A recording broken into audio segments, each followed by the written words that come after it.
لبيك اللهم لبيك لبيك لا شريك لك لبيك إن الحمد والنعمة لك والملك لا شريك لك. C'est l'un des récits les plus puissants que le Coran nous livre. Et pourtant, on le raconte parfois à la légère, comme un simple récit, une simple histoire à moralité. Mais aujourd'hui, je veux que tu l'entendes autrement. Comme si tu étais le fils ou comme si tu étais le père. Ibrahim alayhi salam a vu un rêve. Mais pas n'importe quel rêve. C'est une vision. Et dans cette vision, Allah lui demande de sacrifier son fils Ismaïl alayhi salam. Est-ce qu'on peut, un instant, imaginer ce que ça signifie? Ce fils qu'il a attendu toute une vie. Ce fils qu'il a laissé dans un désert vide avec sa mère Hajar. Et qu'il retrouve des années plus tard, alors qu'il est déjà majeur. Ce fils qu'il aime et qu'Allah lui demande maintenant de lui rendre. Donne-le-moi. Allah lui dit, donne-le-moi. Et ce n'est pas une simple annonce qui est dans ce rêve. Ibrahim alayhi salam ne s'oppose pas et il consulte son fils, Ismaïl alayhi salam. Oh mon fils, je vois en rêve que je t'immole. Qu'en penses-tu? Tiré de Surat As-Saffat, ayah 102, il dit Inni ara fil manami anni azbahuka fanzur madha tara. Tu sais quelle est la réponse d'Ismaïl alayhi salam? Il ne supplie pas, il ne pleure pas, il ne s'enfuit pas. Il répond avec une phrase qui fait trembler les cœurs. Ya abati fa'al ma tu'mar. Satajiduni insha'Allah min as-sabirin. Oh mon père, fais ce qui t'est commandé. Tu me trouveras, s'il plaît à Allah, parmi les endurants. Deux cœurs, deux volontés soumises à Allah, totalement. Un abandon total, un iman total. Et les deux se rendent, ils partent. Ismaïl alayhi salam s'allonge. Ibrahim alayhi salam prend le couteau. Mais le couteau ne coupe pas. Et Allah dit قَدْ صَدَّقْتَ رُؤْيَا أَنْ يَا إِبْرَاهِيمَ قَدْ صَدَّقْتَ رُؤْيَا.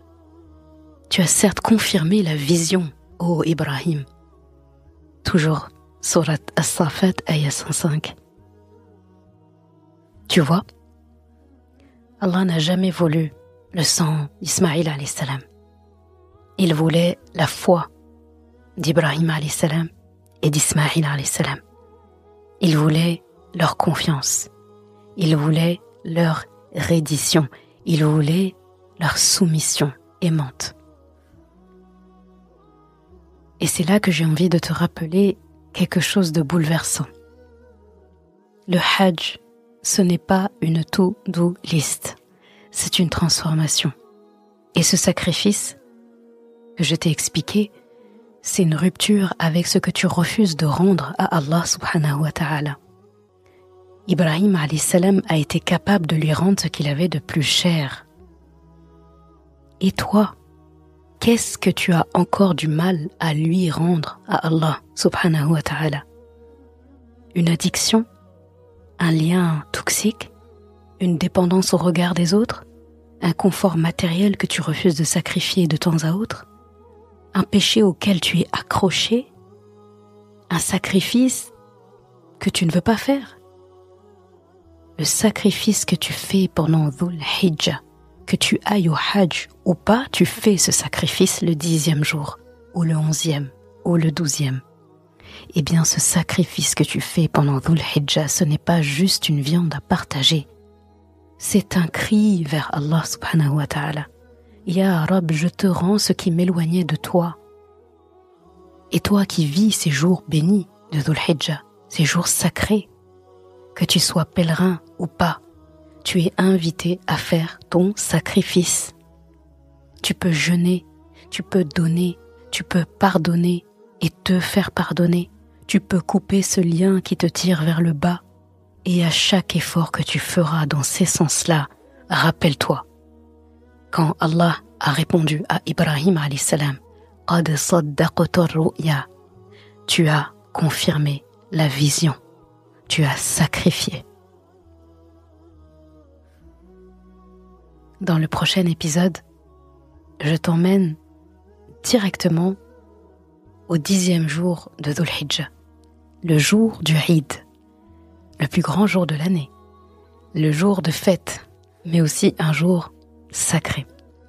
Le jour où le prophète Mohammed sallallahu alayhi wa sallam nous a dit « Les meilleurs jours de cette vie sont les 10 jours de Dhul Hijjah ». On parlera du sacrifice, on parlera de la lapidation des stèles, du sens profond du 10e jour et de comment il incarne toute l'intensité du Hajj.